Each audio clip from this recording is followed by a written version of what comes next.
Assalamualaikum warahmatullahi wabarakatuh.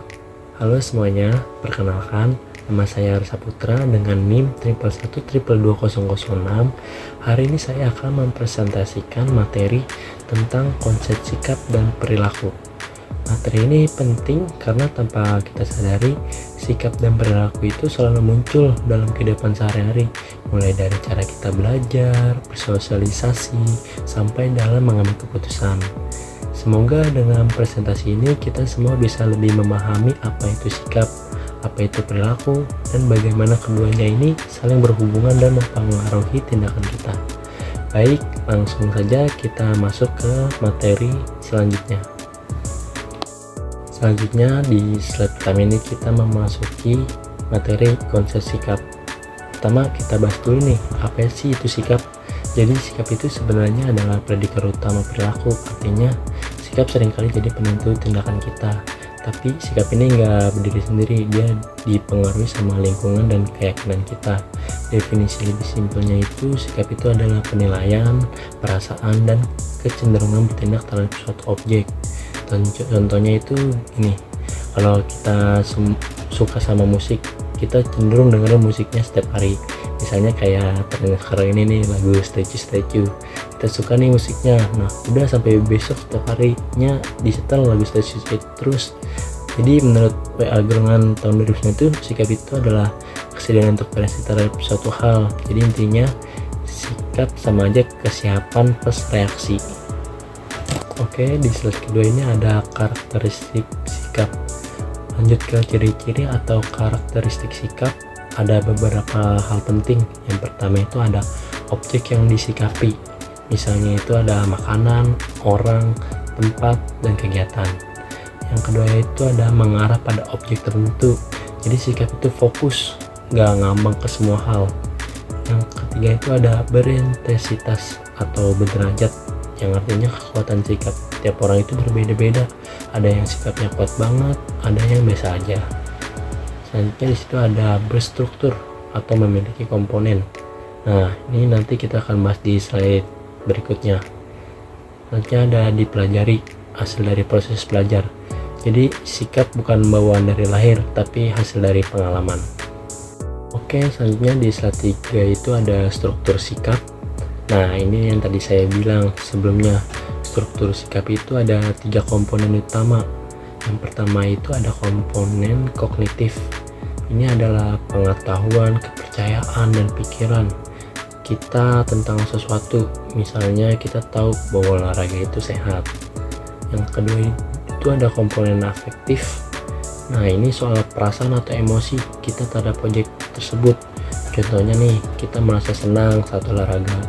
Yang ketiga itu ada konatif. Ini tentang kecenderungan untuk bertindak. Contoh, karena tahu dan suka, akhirnya kita jadi sering olahraga. Jadi intinya sikap itu sebenarnya tahu ditambah rasa dan ditambah kecenderungan bertindak. Selanjutnya di slide 4 ini ada proses pembentukan dan perubahan sikap. Nah, sikap itu bisa terbentuk dan berubah, dan prosesnya itu dipengaruhi beberapa faktor. Antara lainnya itu seperti yang pertama ada kebutuhan dasar manusia, seperti yang dijelaskan dalam teori Maslow, mulai dari kebutuhan makan, keamanan, sosial, sampai aktualisasi diri. Yang kedua itu ada pengalaman pribadi. Nah, contohnya nih, kalau dulu kita pernah dimarahi guru karena telat, akhirnya kita mempunyai sikap takut datang terlambat. Besoknya kita jadi nggak terlambat lagi. Ketiga itu ada kebudayaan, misalnya itu lingkungan budaya kita seperti adat istiadat juga bisa membentuk sikap kita.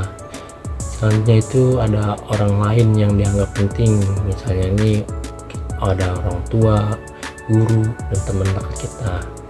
Selanjutnya bisa ada dari media massa, misalnya kita bisa lihat di TV, media sosial atau internet, biasanya mempengaruhi sikap kita. Selanjutnya di situ ada institusi atau lembaga, misalnya itu sekolah dan kampus. Selanjutnya bisa jadi dari emosi individu kita, misalnya kalau kita mempunyai pengalaman traumatis bisa membentuk sikap negatif terhadap hal tertentu. Selain itu juga ada fungsi sikap menurut Katz, ada 4. Yang pertama itu fungsi penyesuaian diri supaya kita nyaman memiliki hal yang gak kita suka.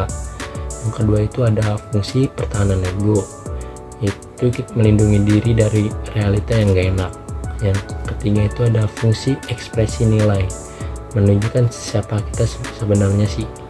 Yang keempat itu ada fungsi pengaturan, biar kita merasa dunia ini masuk akal dan teratur. Selanjutnya di sini ada ciri-ciri sikap. Ciri-ciri itu juga meliputi, yang pertama itu ada dipelajari, bisa dibentuk dari pengalaman. Yang kedua itu ada memiliki kestabilan, biasanya gak gampang berubah dalam waktu singkat. Selanjutnya di sini ada signifikansi personal dan sosial, artinya sikap itu punya pengaruh dalam hubungan sosial. Selanjutnya di sini ada berisi kognisi dan afeksi, ada aspek berpikir dan aspek perasaan.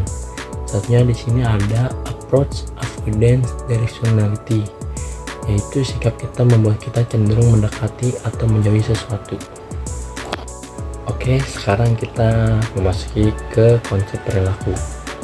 Perilaku adalah manifestasi nyata dari interaksi kita dengan lingkungan. Jadi kalau sikap itu lebih ke dalam, perilaku itu wujud luarnya. Perilaku juga terdiri dari 3 komponen ya.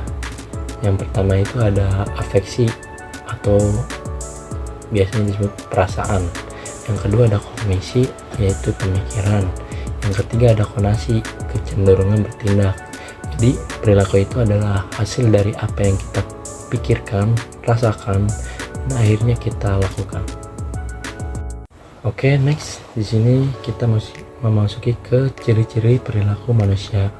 Perilaku manusia itu punya ciri-ciri khusus, antaranya itu yang pertama ada kepekaan sosial, yaitu peka terhadap lingkungan sekitar.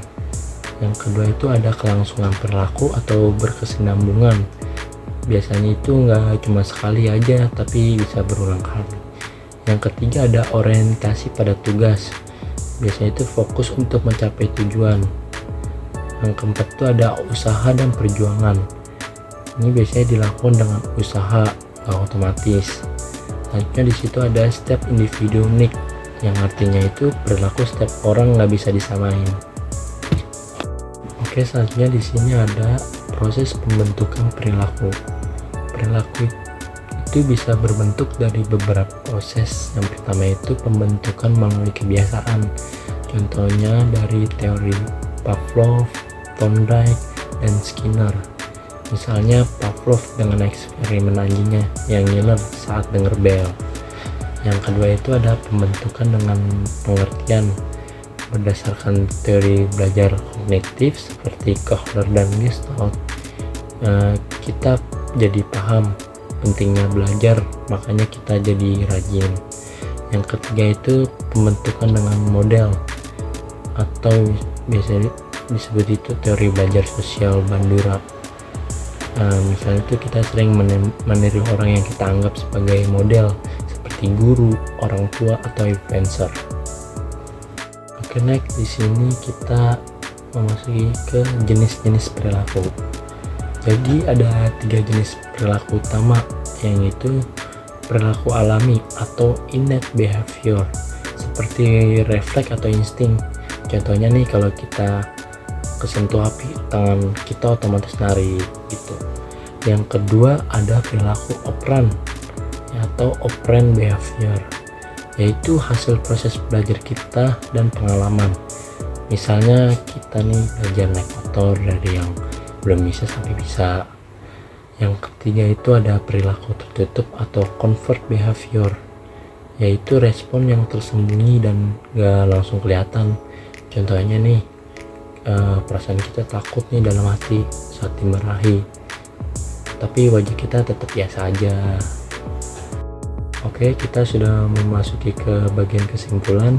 Jadi setelah kita bahas panjang lebar dari awal tadi, bisa kita tarik satu kesimpulan bahwa sikap dan perilaku manusia itu sebenarnya terbentuk dari berbagai pengalaman hidup, proses belajar, dan juga dipengaruhi lingkungan sekitar kita. Jadi sikap itu sendiri adalah kesiapan dalam diri seseorang untuk merespon atau bereaksi terhadap suatu hal, baik itu dalam bentuk pikiran, perasaan, maupun kecenderungan untuk bertindak. Nah, sedangkan perilaku adalah wujud nyata dari sikap tersebut, atau bisa dibilang sebagai tindakan yang bisa kita lihat langsung lah dalam kehidupan sehari-hari. Selain itu, kita juga tahu bahwa setiap orang itu memiliki perilaku yang unik ya, karena dipengaruhi oleh banyak faktor seperti kepribadian, pengalaman, lingkungan sosial, hingga proses belajar yang pernah dialami. Dan yang paling penting nih, kita memiliki sikap itu bukan bisa memberikan dampak yang sangat besar dalam meningkatkan kualitas hidup kita, baik dalam hal pekerjaan, pendidikan, maupun dalam hubungan sosial dengan orang lain. Sikap positif juga bisa membantu kita lah dalam mengambil keputusan yang lebih baik di berbagai situasi. Oke, mungkin itu saja yang bisa saya sampaikan di presentasi kali ini. Saya harap materi tentang konsep sikap dan perilaku ini bisa menambah wawasan dan bermanfaat buat teman-teman semua. Terima kasih atas perhatian dan waktunya. Kalau ada kesalahan dalam penyampaian, saya mohon maaf. Wassalamualaikum warahmatullahi wabarakatuh.